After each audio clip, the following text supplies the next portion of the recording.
Bom dia, são 8 horas e 15 minutos, terça-feira, 16 de outubro. Esta é a TV Senado. Eu sou André Ricardo e você assiste agora ao Senado em Dia. Veja o que está previsto para esta semana no Senado. Comissão de Reforma do Código de Defesa do Consumidor faz audiência hoje com o ministro da Justiça. Congresso lembra aniversário de morte de Ulisses Guimarães. E na quarta reportagem da série sobre o novo Código Penal, conheça como o texto pretende punir crimes contra os direitos humanos. Agora, no Senado em Dia.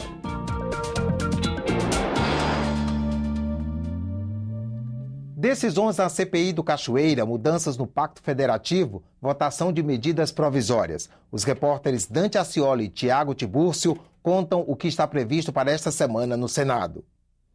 Nesta terça-feira, o plenário deve votar duas medidas provisórias que abrem créditos extraordinários no orçamento. Elas prevêem mais de 7 bilhões de reais para vários ministérios, entre eles o da Defesa, Saúde e Educação. Na quarta-feira, a Comissão de Constituição e Justiça deve concluir a sabatina do juiz Teori Zavascki, indicado para o Supremo Tribunal Federal. No mesmo dia, a comissão especial encarregada de elaborar mudanças nas relações entre estados, municípios e União deve entregar ao presidente do Senado um relatório preliminar do novo Pacto Federativo. E a CPI do Cachoeira pode ter uma semana decisiva. As informações com o repórter Dante Ascioli. Tiago, os líderes na comissão de inquérito vão discutir se prorrogam as investigações. A reunião está marcada para as 15h no gabinete do presidente da CPI, senador Vital do Rego. O prazo final é dia 4 de novembro, mas o PSOL quer estender os trabalhos por mais 6 meses. O requerimento precisa do apoio de 198 parlamentares, 27 senadores e 171 deputados. Até agora, o PSOL só conseguiu 4 assinaturas. Colher poucas assinaturas demonstra uma falta de vontade do Congresso Nacional, é realmente um indicativo desanimador para a tese da prorrogação. O relator da CPI, deputado Odair Cunha, já avisou que entrega o relatório em 2 semanas. E nesta quarta-feira, às 10 da manhã, a CPI do Cachoeira tem reunião administrativa.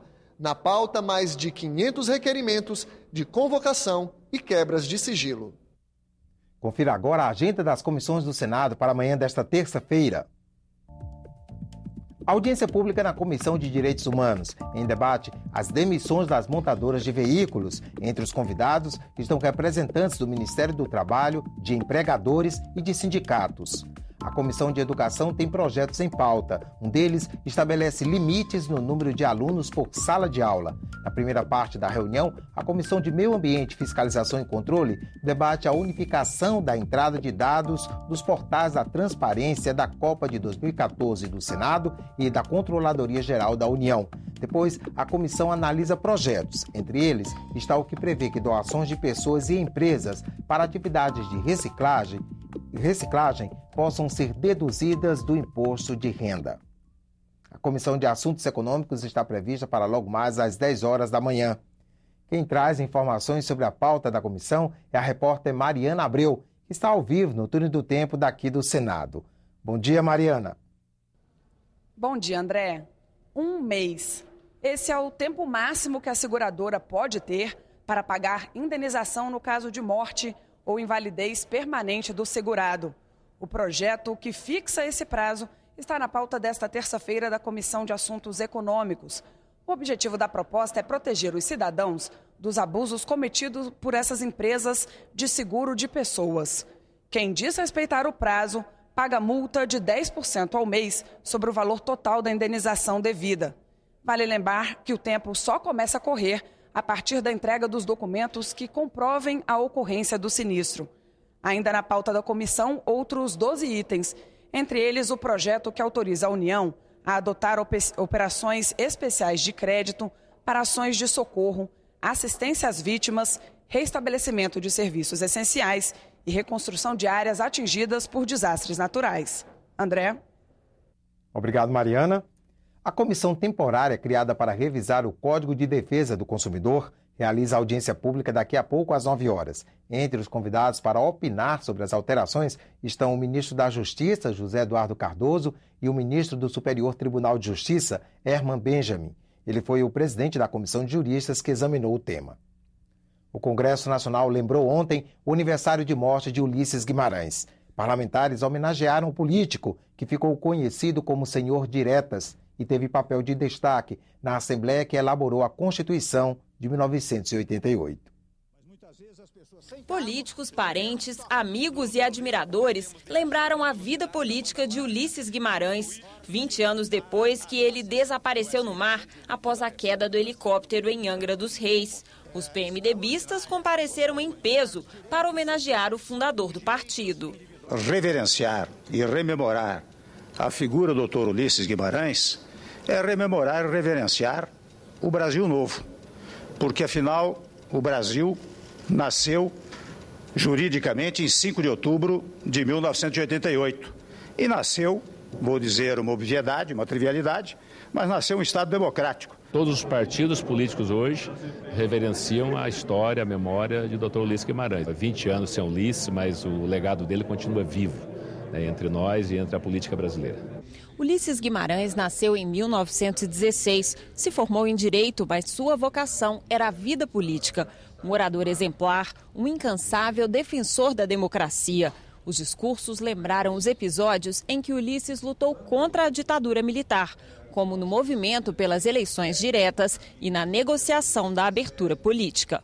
Com a morte de Tancredo, foi em Ulisses que me apoiei. Nunca na história deste país alguém teve tanto respeito e tanta consideração do presidente quanto Ulisses Guimarães. Amigo de Ulisses, o senador Luiz Henrique disse que se estivesse vivo, o ex-deputado seria protagonista da reforma política. A tão inadiada reforma política, substituindo o financiamento privado sem a transparência que toda eleição exige pelo financiamento público, com visibilidade e equidade entre os partidos. Vivo fosse, estaria defendendo abertamente o voto partidário em lista fechada para substituir o voto em pessoas pelo voto em partidos. Estaria propondo o fim da reeleição para prefeitos, governadores de estado e presidente da República, ou pelo menos estabelecendo a renúncia obrigatória 6 meses antes da eleição. Em nome da família, o neto caçula de Ulisses Guimarães agradeceu a homenagem. Sempre que me identifico como seu neto, escuto uma palavra carinhosa, quando não emocionada. Que falta faz, doutor Ulisses? É indiscutível, o doutor Ulisses está vivo, tanto na democracia, na Constituição, nas suas obras políticas, como na memória dos amigos e dos brasileiros. A luta pela democracia orientou a vida política de Ulisses Guimarães. Sua trajetória é um exemplo para quem busca um país mais justo e igualitário. Falar de Ulisses Silveira Guimarães é falar da luta brasileira pela democracia. Uma figura extraordinária de homem público, extremamente dedicado às causas da democracia e sustentou uma luta empenhada em favor da normalidade político-institucional. 11 vezes deputado federal, o político paulista ganhou projeção durante o regime militar. Como forma de repúdio à ditadura, lançou-se anticandidato à presidência da República em 1973, em uma disputa definida de antemão. O general Ernesto Geisel sucederia o presidente Médici. 10 anos depois, Ulisses liderou nova campanha pela redemocratização. Desta vez, para garantir eleições presidenciais com voto popular. O movimento ficou conhecido como Direta Já. O voto direto não será derrotado, porque ele está vivo e aplaudido e aprovado mais do que no Congresso Nacional. A mobilização popular da campanha das diretas foi o maior fenômeno de rua que nós tivemos no Brasil desde a Segunda Guerra Mundial. Em 1988, a estrela de Ulisses Guimarães brilhou mais uma vez. Aqui, no plenário que leva o nome dele, Ulisses entregou ao povo brasileiro a Constituição Cidadã. Declaro promulgada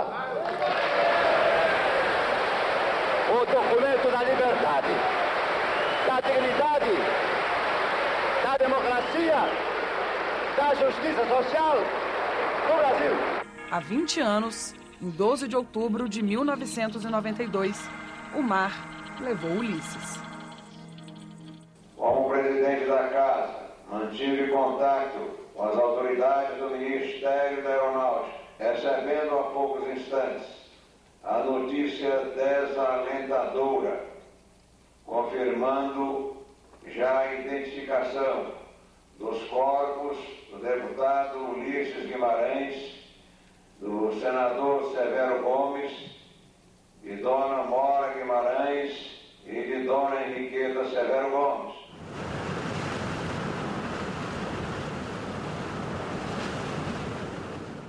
A política tem que ser feita com paixão.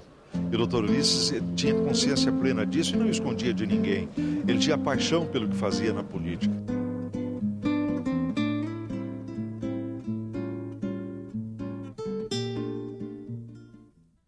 A punição ao preconceito e à discriminação contra minorias é uma das promessas do novo Código Penal.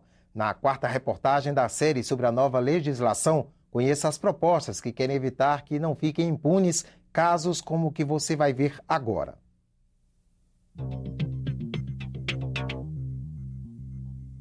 Eu sofri discriminação por homofobia, entendeu? E por ser negro. A violência ocorreu há 2 anos, mas a angústia acompanha Luiz Santos desde então.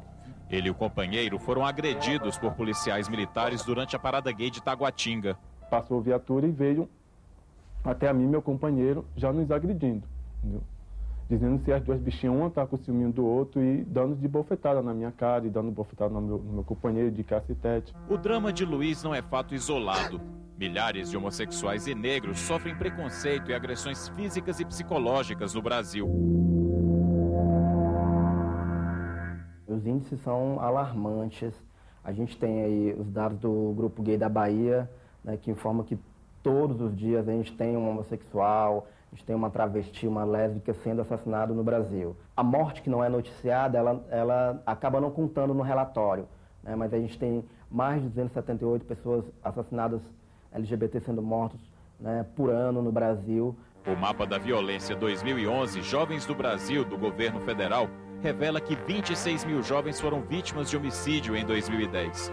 74% deles eram negros. Em verdade, muito pouca gente foi punida pelo racismo no Brasil. Apesar de, desde a Constituição de 88, o racismo ter sido considerado crime no Brasil, o que tem ocorrido é uma desqualificação deste crime, principalmente feito nas delegacias de polícia, às vezes não chegam nem mesmo à justiça e desqualificam para o crime considerado de injúria racial ou difamação, que é praticamente impune no Brasil. O Brasil é um país continental.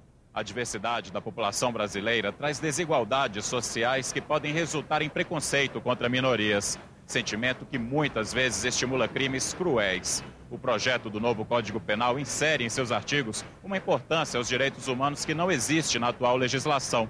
Mudança que pode ajudar a melhorar o dia a dia de milhões de brasileiros.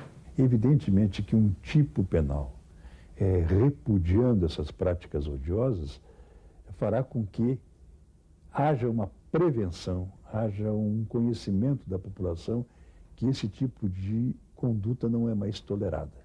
Caso se torne lei, o novo Código Penal vai considerar crime atos discriminatórios contra negros, homossexuais, fiéis de qualquer religião, mulheres e pessoas das diferentes regiões brasileiras, entre outros. Entre as ações puníveis estão impedir a nomeação em cargo público, negar emprego em empresa privada ou demitir tendo como causa o preconceito, impedir acesso ou exigir uso diferenciado em transporte público, proibir o ingresso em instituição de ensino e recusar o acesso em qualquer estabelecimento comercial. Além disso, o preconceito será considerado agravante de pena para crimes como homicídio e lesão corporal. Os índios também terão seus direitos garantidos. O desrespeito aos ritos indígenas e a oferta nas aldeias de bebidas ou substâncias que criem dependência serão criminalizados. Além disso, os crimes cometidos nas tribos segundo seus costumes e tradições não serão punidos ou terão pena reduzida. E é preciso que a sociedade, que as pessoas entendam que os povos indígenas têm formas diferentes de se manifestar, tem culturas, tem tradições, ritos diferentes para cada situação. Para a comissão de juristas que elaborou o projeto, garantir os direitos das minorias reforça a democracia brasileira e reduz a desigualdade. É importante que um código novo, um código que quer ser aproximativo, que quer ser integrativo, que reúna todas as pessoas da sociedade e que respeita todas essas pessoas, é importante que este código preste atenção nessas minorias discriminadas.